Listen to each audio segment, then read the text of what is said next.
Chcem sa vás pozvať ako hlavný organizátor na Nitriansky vinný festival, ktorý sa bude konať 7. a 8. novembra na Nitrianskom hrade. Začíname v piatok o 16:00 slávnostným príhovorom vážených hostí a pokračujeme v sobotu od 10:00 do 10:00 večera. V rámci programu budú môcť ľudia vidieť vystúpenie mladých hudobných kapiel, folklórnych súborov. Samozrejme, bude to tanečné skupiny a show podaný miešaných nápojov, ktorí budú ľudia môcť degustovať. Tieto miešané nápoje budú robené z vínka, hlavne z odrôd Chardonnay. Ďalej môcť ľudia ochutnať olivové oleje, syry a veľmi veľa gastro špecialít na Nitrianskom hrade.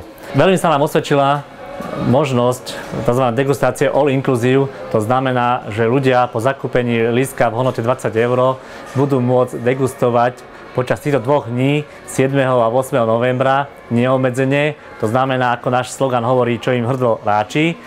A týmto chcem vás znova pozvať na túto jedinečnú možnosť prezentovať a ochutnať vínka zhruba od 50 vinárov.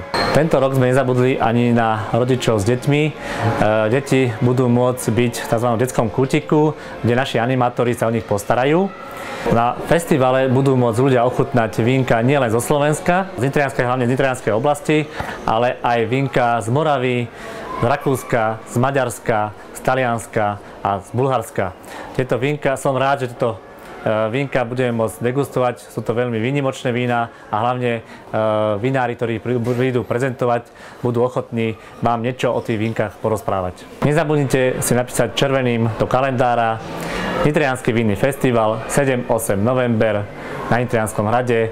Začíname v piatok o 16:00. Všetci ste pozvaní.